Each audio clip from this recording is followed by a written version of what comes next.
Hello, it's me, Mike, with HPDS. This video will be a reading and a study of Leviticus chapter 5. Leviticus chapter 5. And so, as I normally do, I will go ahead and read the Lord's Prayer before we get started in this video and in this lesson. And it reads out of Matthew 6. It reads, "Our Father, which art in heaven, hallowed be thy name. Thy kingdom come, thy will be done in earth as it is in heaven. Give us this day our daily bread, and forgive us our debts as we forgive our debtors. And lead us not into temptation, but deliver us from evil. For thine is the kingdom, and the power, and the glory forever. Amen." All right. So getting into Leviticus chapter 5. If you remember, the past few chapters have been about how to make sacrifices. God has been telling his people how to make the peace offerings, how to make the meat offerings, how to make the sin offerings, how to, and their burnt offerings. And remember, this all comes down to, if you remember, into Exodus, the Moses and them, they escaped Egypt, and now they're in the desert. And God has, he came to them in the mountain back in the book of Exodus, and he had them complete this tabernacle. And so now they are using this. God himself is in the tabernacle. He's in the Holy of Holy Places. And when they commit sins and trespasses, and this chapter 5 will be called the trespass offerings, actually. And in this chapter, he will explain how to make the trespass offering. So let me go ahead and bring up, here you go, Leviticus 5, the trespass offerings. And what we're looking for in this particular chapter, it's 19 verses. Verses 1 through 13, we're going to read about the trespass offering, and then we're going to read 14 through 16. We're going to read about sins against the Lord. And then verses 17 through 19, we're going to read about committing sins unknowingly. So that's what's kind of going to be this chapter. That's what this chapter is basically about. And as usual, what I'll do is I'll read the chapter all the way through, and then I'll reread it line by line and kind of go through it with whatever the Holy Spirit brings to me. So I will go ahead and get that set up right now. Let's see. And we got Leviticus chapter 5. And it reads, "And if a soul sin and hear the voice of swearing, and is a witness whether he hath seen or known of it, if he do not utter it, then he shall bear his iniquity. Or if a soul touch any unclean thing, whether it be a carcass of an unclean beast, or a carcass of unclean cattle, or the carcass of unclean creeping things, and if it be hidden from him, he also shall be unclean and guilty. Or if he touch the uncleanness of man, whatsoever uncleanness it be, that a man shall be defiled withal, and it be hid from him, when he knoweth of it, then he shall be guilty. Or if a soul swear, pronouncing with his lips to do evil, or to do good, whatsoever it be that a man shall pronounce with an oath, and it be hid from him, when he knoweth of it, then he shall be guilty in one of these.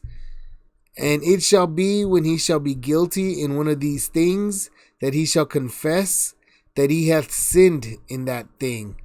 And he shall bring his trespass offering unto the Lord for his sin which he hath sinned, a female from the flock, a lamb or a kid of the goats for a sin offering. And the priest shall make an atonement for him concerning his sin. And if he be not able to bring a lamb, then he shall bring for his trespass which he hath committed 2 turtle doves or 2 young pigeons unto the Lord, one for a sin offering, and the other for a burnt offering. And he shall bring them unto the priest, who shall offer that which is for the sin offering first, and wring off his head from his neck, but shall not divide it asunder. And he shall sprinkle of the blood of the sin offering upon the side of the altar, and the rest of the blood shall be wrung out at the bottom of the altar. It is a sin offering. And he shall offer the second for a burnt offering, according to the manner. And the priest shall make an atonement for him for his sin which he hath sinned, and it shall be forgiven him. But if he be not able to bring 2 turtle doves or 2 young pigeons, then he that sinned shall bring for his offering the 10th part of an ephah of fine flour for a sin offering. He shall put no oil upon it, neither shall he put any frankincense thereon, for it is a sin offering. Then shall he bring it to the priest, and the priest shall take his handful of it, even a memorial thereof, and burn it on the altar, according to the offerings made by fire unto the Lord. It is a sin offering. And the priest shall make an atonement for him as touching his sin that he hath sinned in one of these, and it shall be forgiven him. And the remnant shall be the priest's as a meat offering. And the Lord spake unto Moses, saying, If a soul commit a trespass, and a sin through ignorance in the holy things of the Lord, then he shall bring for his trespass unto the Lord a ram without blemish unto the flocks, with thy estimation by shekels of silver, after the shekel of the sanctuary, for a trespass offering. And he shall make amends for the harm that he hath done in the holy thing, and he shall add the 5th part thereto, and give it unto the priest. And the priest shall make an atonement for him with the ram of the trespass offering, and it shall be forgiven him. And if a soul sin and commit any of these things which are forbidden to be done by the commandments of the Lord, though he wist it not, yet is he guilty, and shall bear his iniquity. And he shall bring a ram without blemish out of the flock with thy estimation for a trespass offering unto the priest, and the priest shall make an atonement for him concerning his ignorance, wherein he erred and wist it not, and it shall be forgiven him. It is a trespass offering. He hath certainly trespassed against the Lord.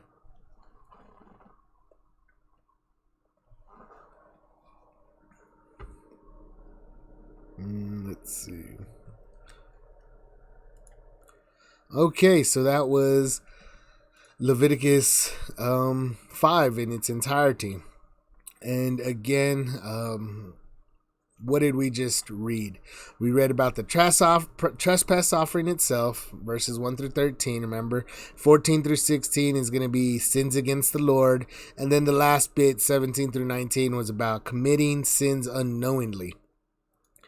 And so remember, they're committing these sins and they're having to make sacrifices. Remember, we read about the ram over here. We read about, the turtle doves, wringing the necks off. And of course, they're in the tabernacle complex. Remember, this is what they were told to build in Exodus. Remember, they've built it. They're in the wilderness right now. And this is what God is. God is himself instructing Moses, who in turn is telling the people, and they are doing this. Okay.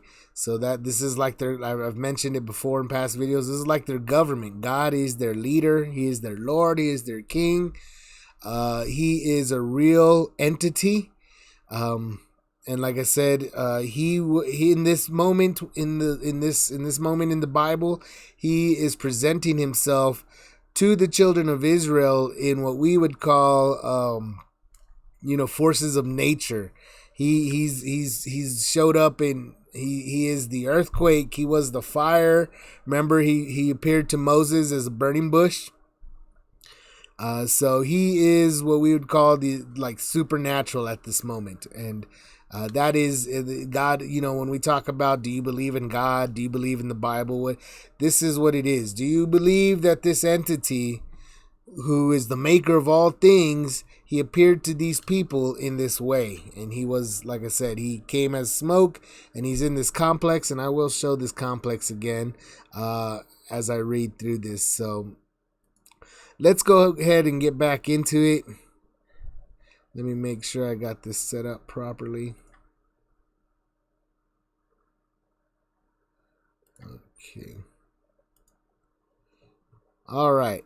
So Leviticus chapter 5. Okay, so remember the first few chapters, the first few verses, the trespass offering. So let's read about this trespass offering itself. And if a soul sin and hear the voice of swearing and is a witness, whether he hath seen or known of it, if he do not utter it, then he shall bear his iniquities. So this is getting into what is a trespass. So if a soul sins, so if you hear the voice of swearing and is a witness, so if you hear somebody swearing, so somebody says somebody's making a promise of some sort, I think, so they've made a promise. Someone's sworn to do this, they've sworn to do that. Whether he had seen or known of it, so whether you let's see, if you hear the voice of swearing, whether you've seen or known of it, if he do not utter it, then he shall bear his iniquity.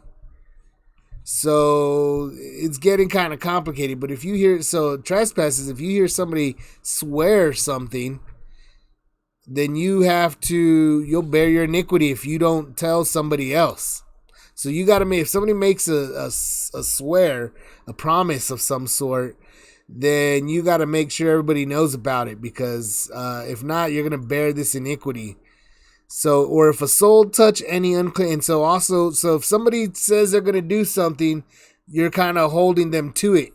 Or if you are a witness to something, also it seems like you must tell somebody. So if you see somebody doing something bad, if you see somebody committing a crime, you have to also make it be known. That also seen is a witness. Let me see.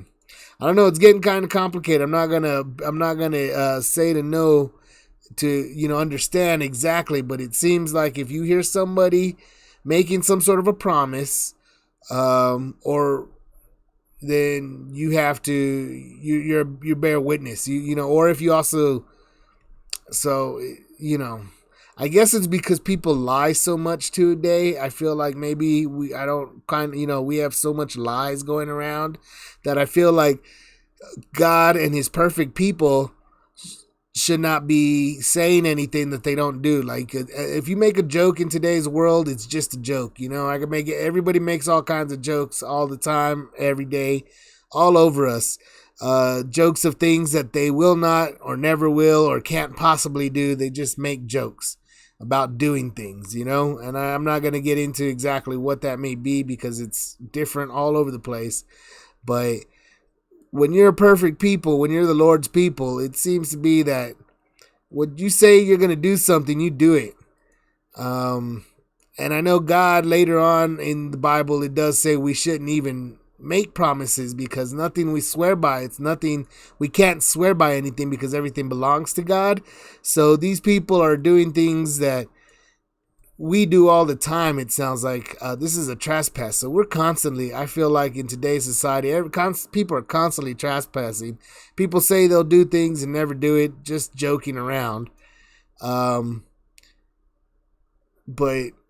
I'm going to move on, because I feel like that's a large talking point, and what this potentially means. But this is part of the trespass. But more trespassing is if a soul touch any unclean thing, whether it be a carcass of an unclean beast, or a carcass of unclean cattle, or the carcass of unclean creeping things, and if it be hidden from him, he also shall be unclean and guilty. So we're talking about unclean things, and I remember, I forget where it was where we read about unclean animals that had to, they had to be specific types of animals. They had to chew the cud, and they had to have the split hoof, something like that. And I forget where this was, what book, what chapters or what books this was. Maybe it was in Exodus. I can't quite remember. But if they touch anything unclean, whether you know about it or not, or if you touch the uncleanness of man, so that was also something I believe that was also in the previous chapter, where when what makes a person unclean, when they have skin conditions, or when a woman is on her monthly, or when you've touched a dead body, or that, things like that made you unclean. So if you touch the uncleanness of man, whatsoever uncleanness it be. So if somebody is unclean, and you touch them, you're also, whether you know it or not, you are guilty. You've trespassed. So God, like I said, this is about a perfect people, a perfect, these are the priests. This is God who is, he is perfect. He's claiming to be, the maker of all things. And he's explaining to his people that they are to be set apart and they are to be cleaner than the other people around them. They must be clean. And this is how clean they must be. If they even touch somebody who was considered unclean, you become unclean too. So just touching an unclean person makes you unclean and you have trespassed. Let's see. In verse 3, I think it moves on.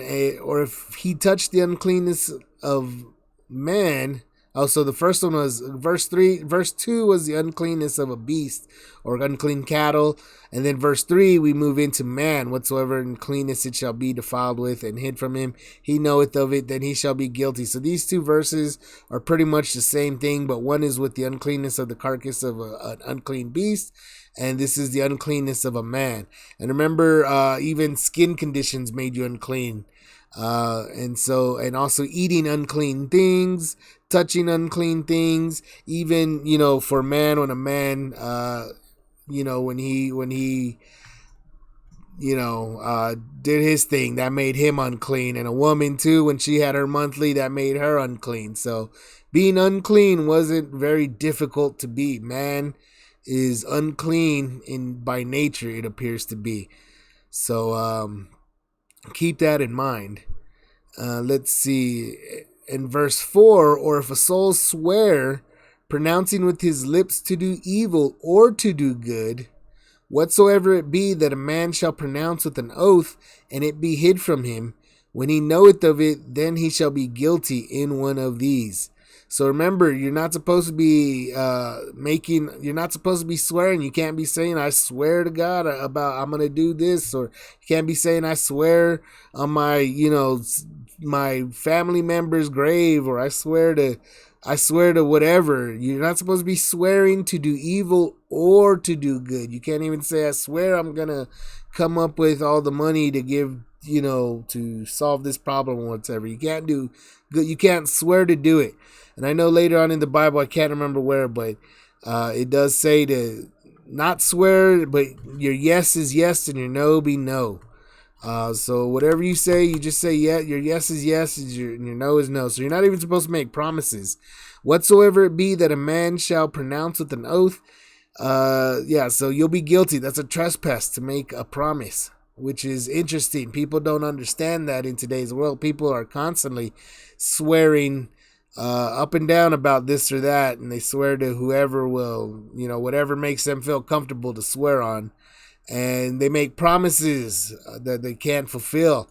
But God is telling you that that's a trespass.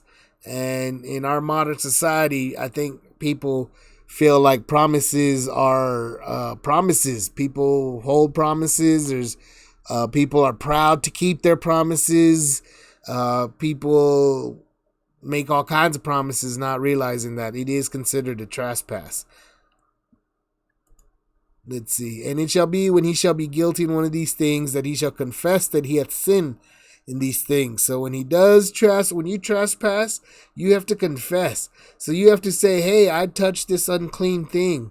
I'm unclean. Or you got to say, hey, I heard this person over here swear that they were going to do this, that they were going to burn down someone's house, or they swore that they were going to do, they swore they were going to help this child, or they were going to help this family. They swore. You need to tell them.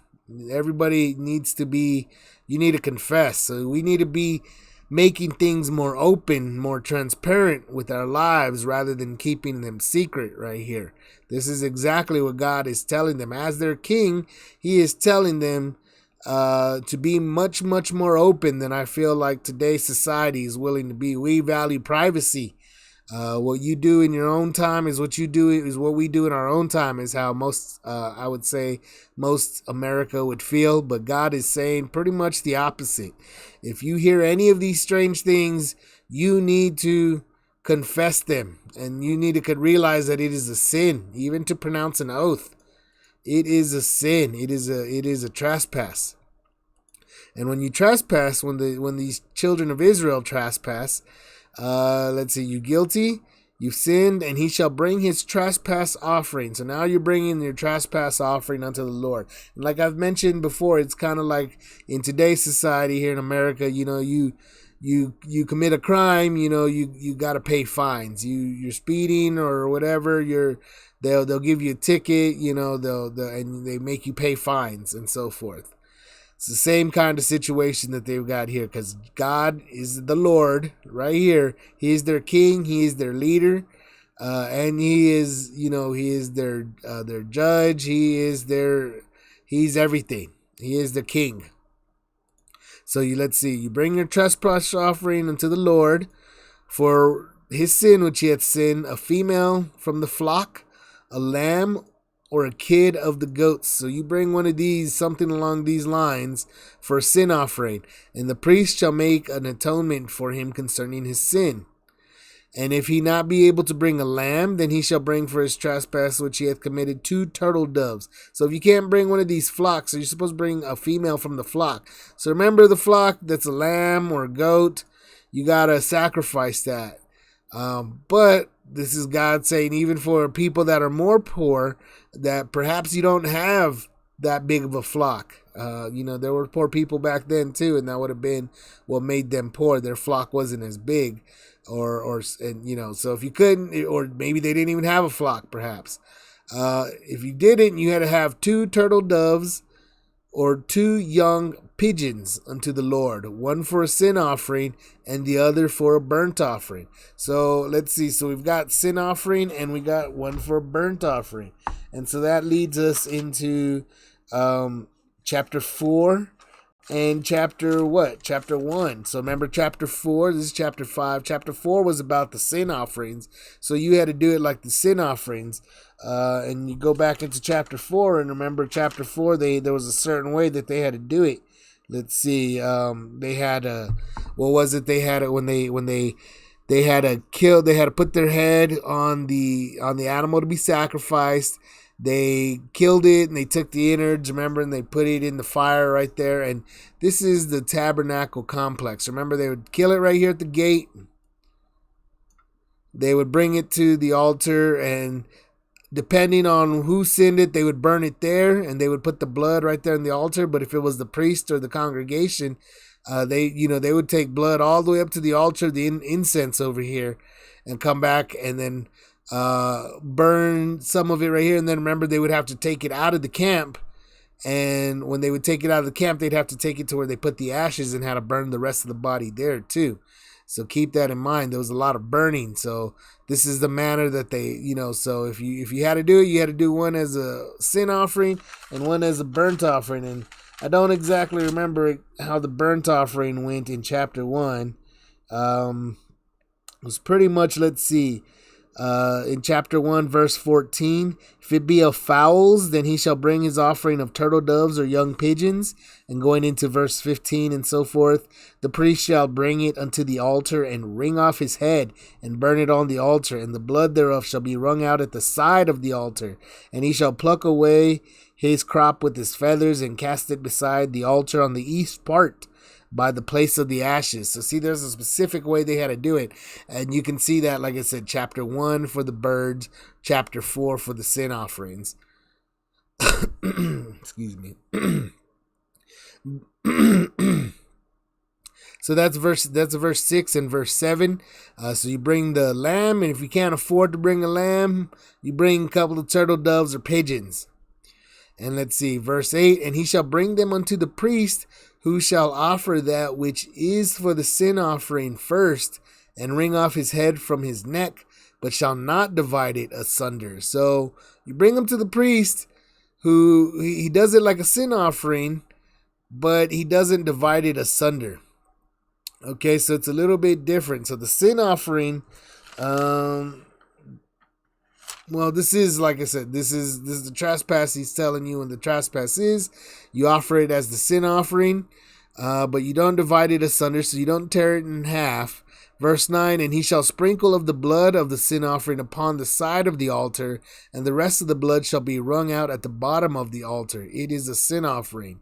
So remember, this is what they were doing pretty much on a daily basis at this point. Now, after they've learned it, this is kind of the start. This is the get-go.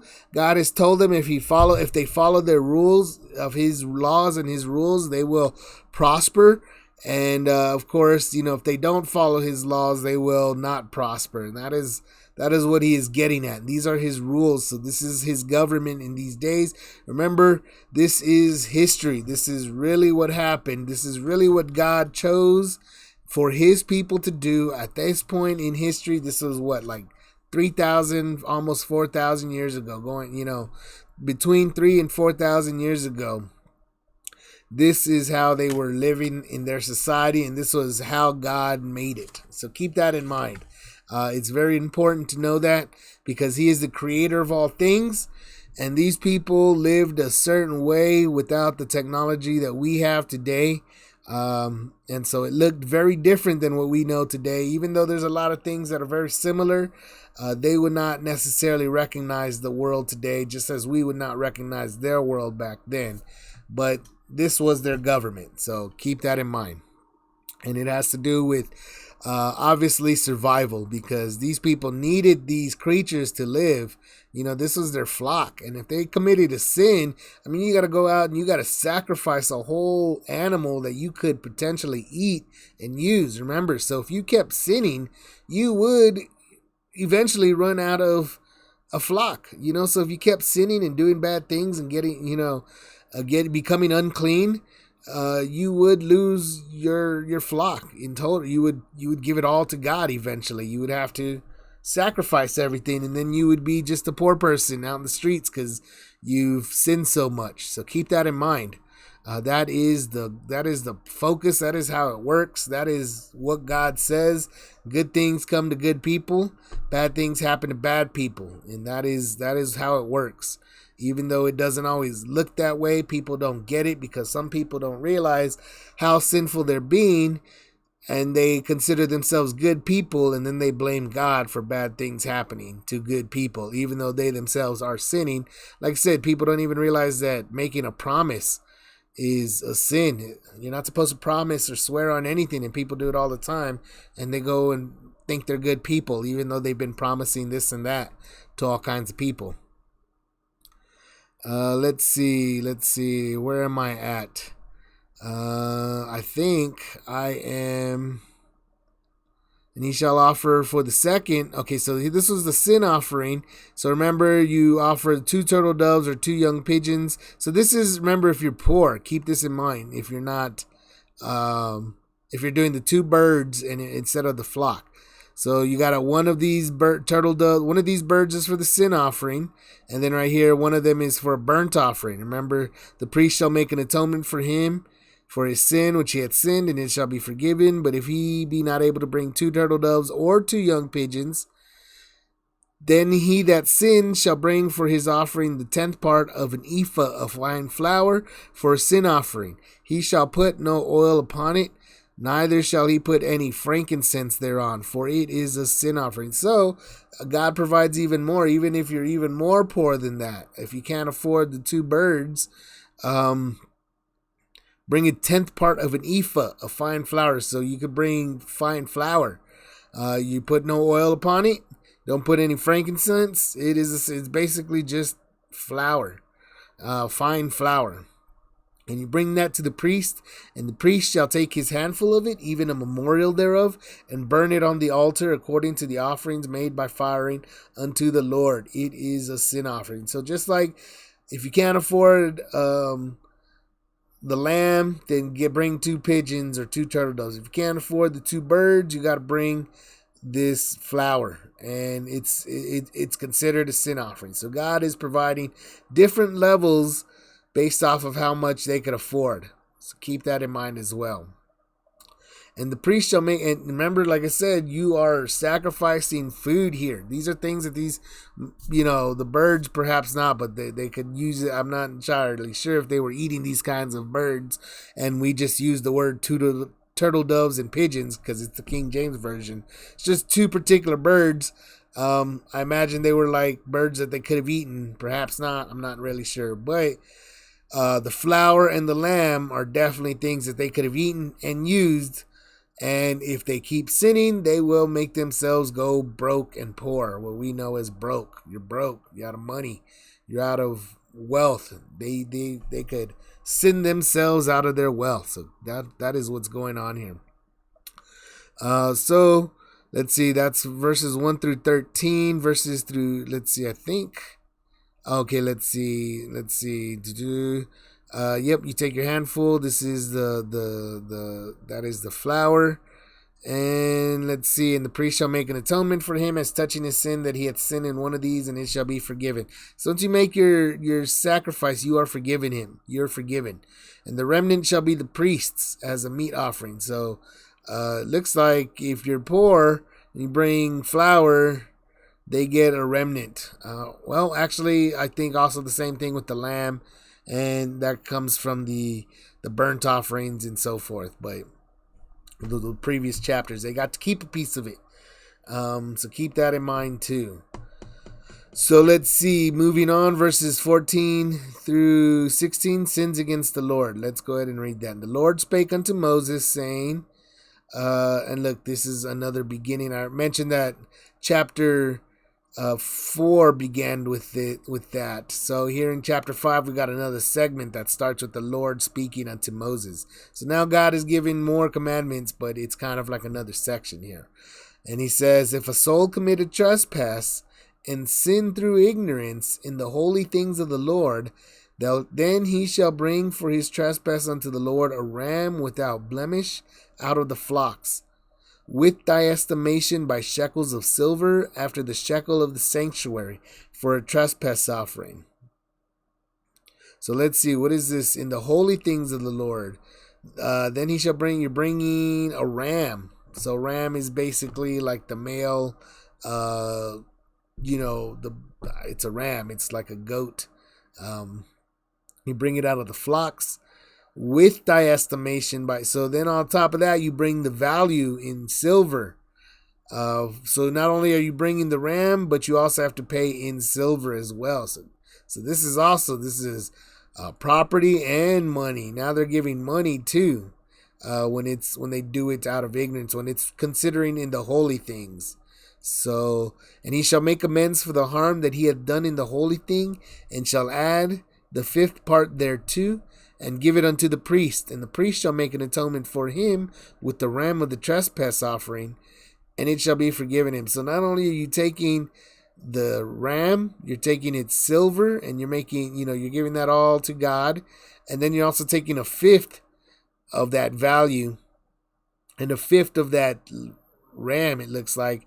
And well, a 5th of that value anyway, and you're giving it to the priest. So like I said, this doesn't, in particular to me, it doesn't very much make sense, because obviously this was a translation by King James, made in the early 1600s, late 1500s, something along those lines. I don't remember the exact dates, but it was based off of writings that had occurred nearly 3,000 years ago, 3,000, almost 4,000 years ago, as I said. So these people knew exactly what it meant, these holy things. So I'm not entirely sure what it means, but God was telling them if they made these kinds of sins, they had to make these kinds of payments, and the priests got to keep portions of it.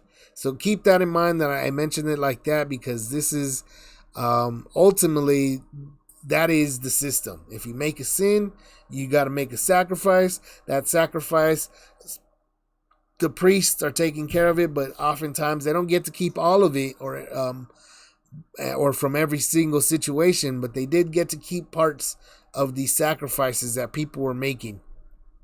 And later on, when Jesus comes around, he does say that they've turned his father's house into a marketplace, or or they've turned it into a money. I forget exactly what he called it, the money changers or the money people. But ultimately what's going on is by the time Jesus comes around, this system has been perverted. Obviously they're supposed to be giving this to God, and the priests are supposed to be holding the Lord in high regard and not cheating the people and not cheating God. But by the time Jesus comes around, these people had taken over, and they were just, making people make sacrifices and keeping all of this value to themselves and not properly managing it and so forth. But anyway, that's much later. Obviously, but that is what I'm just pointing that out. They're making sacrifices. Priests are getting to keep some of it. Let's see, and then we move into verse 17, and verse 17 through 19, remember committing sins unknowingly. And this is pretty much the end. And if a soul sin and commit any of these things which are forbidden to be done by the commandments of the Lord, though he wist it not, yet is he guilty and shall bear his iniquity. So if you do anything that's forbidden to be done by the commandments, and remember that was back in Exodus, the 10 commandments, and then they also had other things, like remember they're supposed to respect the Sabbath, and so forth. But if he is yet is not guilty, he shall bear his iniquity. So even if it was an accident, you're guilty. So this is what it means to be perfect. Even if you commit a crime, even if it's on accident, it is a crime. It is a sin.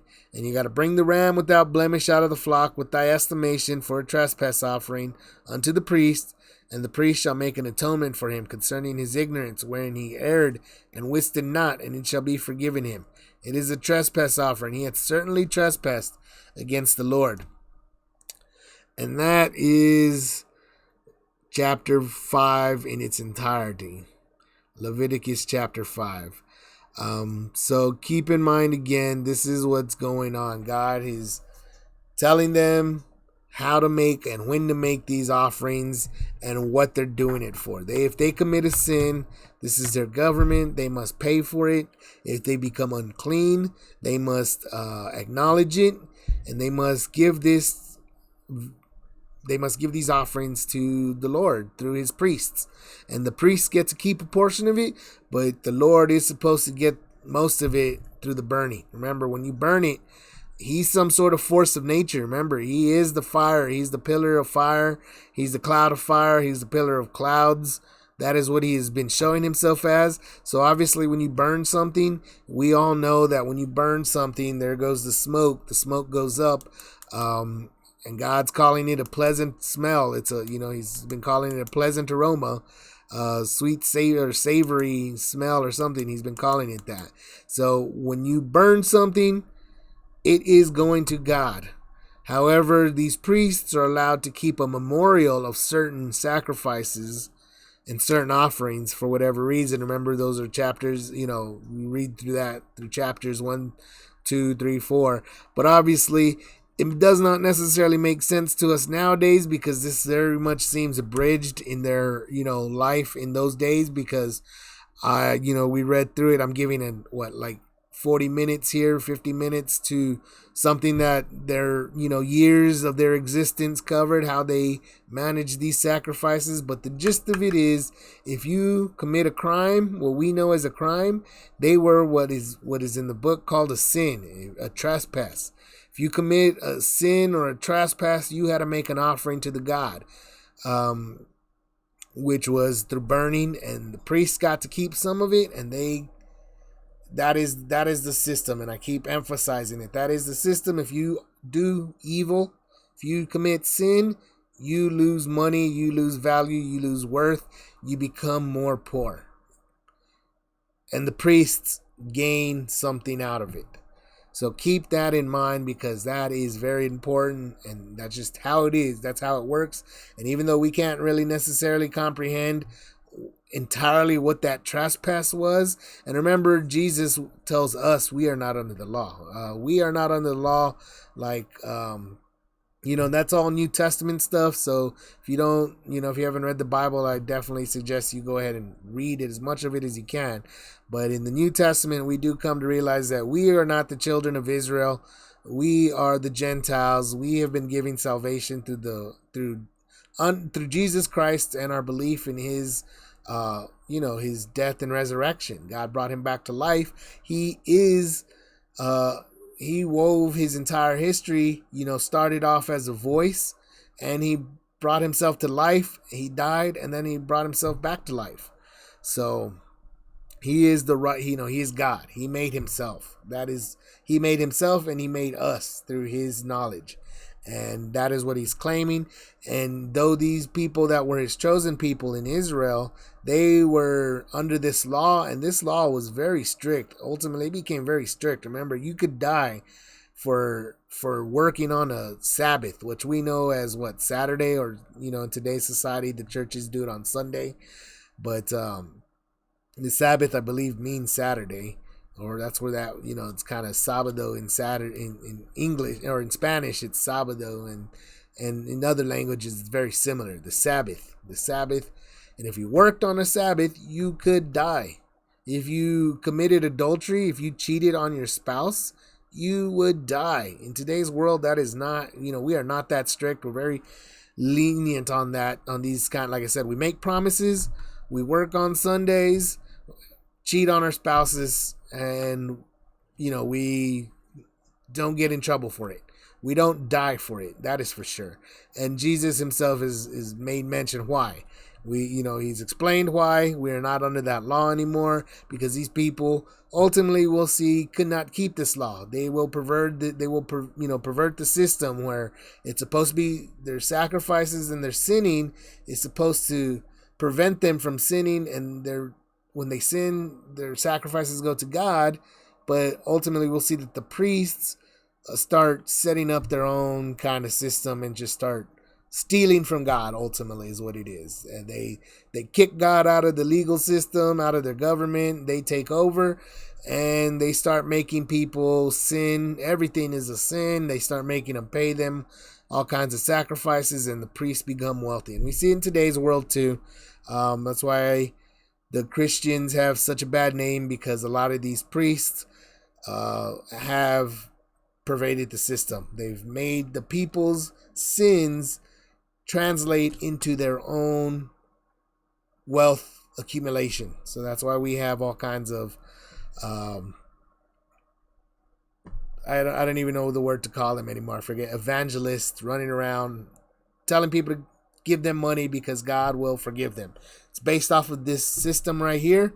This system, though, we are no longer under this system, so that's not how it works anymore. So these evangelists running around telling you to give them money and God will forgive you, they are claiming to be children of Israel from this chapter, from this book right here, Leviticus, and from the Bible, Genesis, Exodus.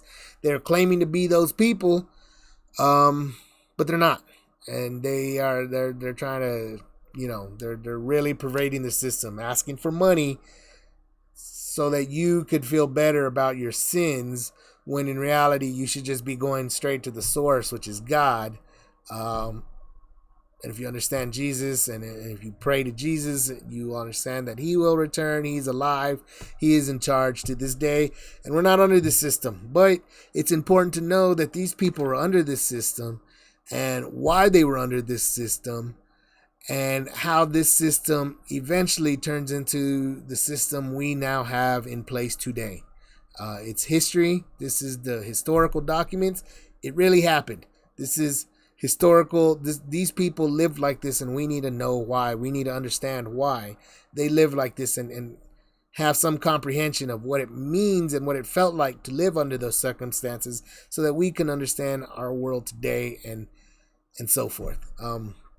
But anyway, I'm rambling on. So I will go ahead and end this video now. And I'll go ahead and just end it the same way I always end it. If you like what I'm doing, please like the video and subscribe to the channel for more chapter by chapter Bible study. And I pray that we all bless Jesus Christ and May Jesus Christ bless all of us. Amen.